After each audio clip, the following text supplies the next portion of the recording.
guys, what's up good people?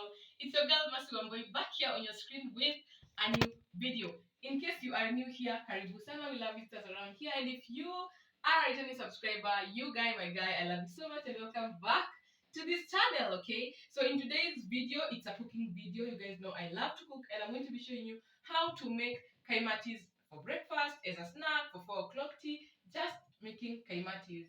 And without further ado, please, before we continue, new members consider to subscribe to this channel and help us grow.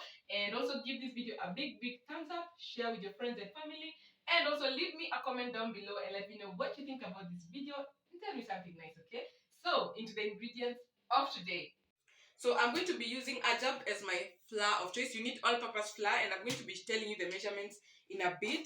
I'm also going to be using this yeast. This is Surf Instant Yeast, 11 grams. I'll put all of it. And then I have crushed cardamom here. This is freshly crushed cardamom. This is how it looks. I like it fresh other than ground because it brings out a better taste. And I'm going to be putting a little bit of vanilla essence, and that is the brand I'm using. A little bit of bicarbonate of soda because I want them to be crunchy. I'm also going to be using some sugar. This is my sugar. And I'm also going to be using some baking powder also. I'm also going to be using cooking oil. Pica is my choice. And warm water in my kettle. So in my basin, I'm going to be measuring 3 to 4 cups of all-purpose flour, and I'm using this cup because I do not have measuring cups at the moment. But if you have measuring cups, you can use, but no pressure. You can just use your normal teacup, and I'm going to be adding my baking powder, baking soda, in this mixture, and also going to be putting in my freshly ground cardamom and sugar as well. Put sugar to taste, and then I'm not going to be putting so much sugar on the inside because I'm going to be putting a sugar coat on top. So just put enough sugar. If you want them too sweet, put sugar inside and also do the top coat outside. But I did not want mine too sweet, so I put a little bit of sugar on the inside, and then I'll do the top coat as you'll see me do. So next, I'm putting my freshly ground cardamom, salt, and my yeast, dry yeast. This was approximately 1.5 tablespoons. And then I'm going to mix all my dry ingredients together before I start adding in my wet ingredients.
So I'm going to mix everything properly so that every ingredient is going to incorporate, especially the yeast and the baking powder and baking soda, for them to spread evenly in your flour, and you'll not have places where we are having too much baking powder or yeast and others with none.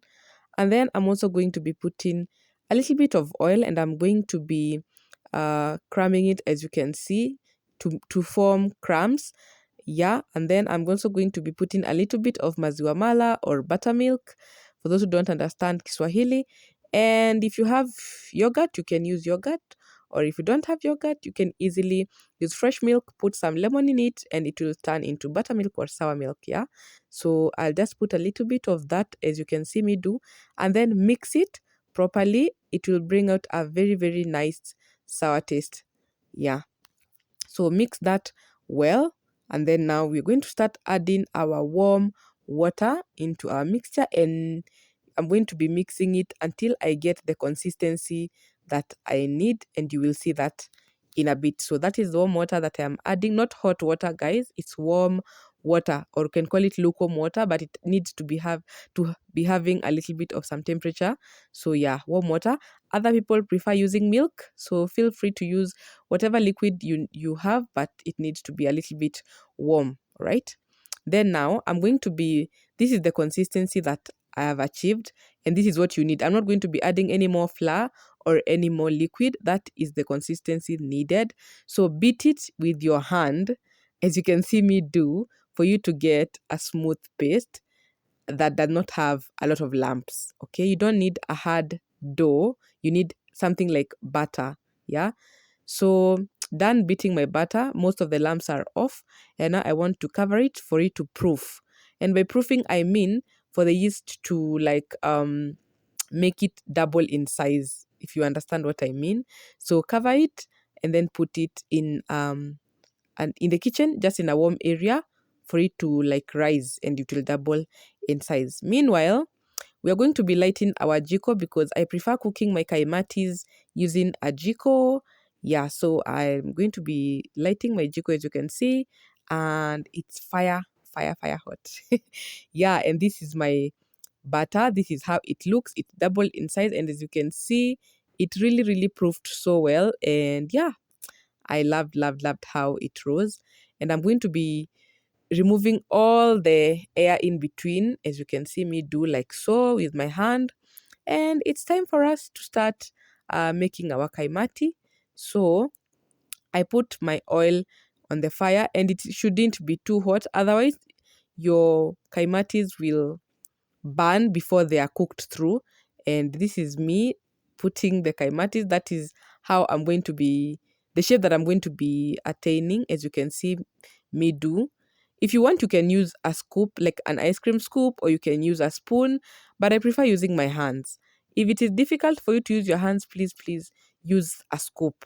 All right, and make sure that you do not dirtify your cooking oil with leftover flour.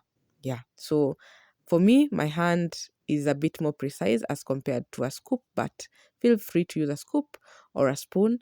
And then you're going to turn them like so, as you can see me do, for them to cook evenly and to have that nice golden brown color. Yeah.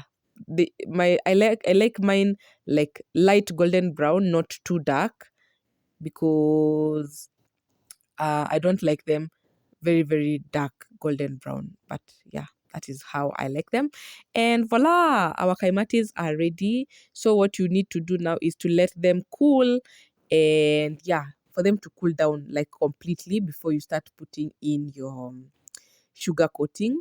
And I let them cool for say 40 to 45 minutes, and then I will be putting a sufuria on the jiko again, prepare our sugar syrup, and then coat our kaimatis, and we will be good to go. So guys, I hope you are enjoying this video, and if you are, kindly give this video a big thumbs up, and don't forget to subscribe if you are new. Also, leave me a comment on the comment section and let me know what you think about this video, and tell me something nice. If you have a question, please also ask me down there, and I'll be sure to answer, right? So for our sugar syrup, you will put 2 cups of sugar to 1 cup of water. Please, I repeat, 2 cups of sugar to 1 cup of water. So your water needs to be less than the sugar you put, or your sugar needs to be more than the water that you're putting. You understand? So I've put 2 cups of sugar and only 1 cup of water, and I'm going to let it simmer as I stir, continuous stirring until it bubbles up and it becomes sticky. So I'm not going to tell you the appropriate, really the appropriate time, but some people check on the bubbles. Maybe when the bubbles start dying down and now it's producing larger bubbles than before, then you can see the bubbles are larger than before. So that tells you that your syrup is ready. I'm going to quickly put in my kaimatis, and I'm going to be tossing them continuously until the sugar has crystallized on them. And yeah, everything will be ready. So please keep watching to see how I do that. So you will toss them for them to be coated in sugar completely. Put them back on fire a little bit. Remove them again and toss until each and every of your kaimati is coated in sugar, because the more you toast, the more your sugar will crystallize, okay, because of the cold air. Yeah, I hope you understand the science. Yeah, so yeah, I hope you guys have learned something, and I hope you are enjoying this video. And voila, this is our kaimati, and this is how they are looking. Beautiful and very, very yummy, you guys. This kaimati slapped. Yeah, so please try this recipe. And if you do, don't forget to tag me on Instagram at tomboy_mercy, and I'll be sure to repost your post, and I'll be happy that you guys are consuming my content and that you are learning from me, all right? And this is the final product that I attained, and they were yummy and nice. I'm totally happy with what I did.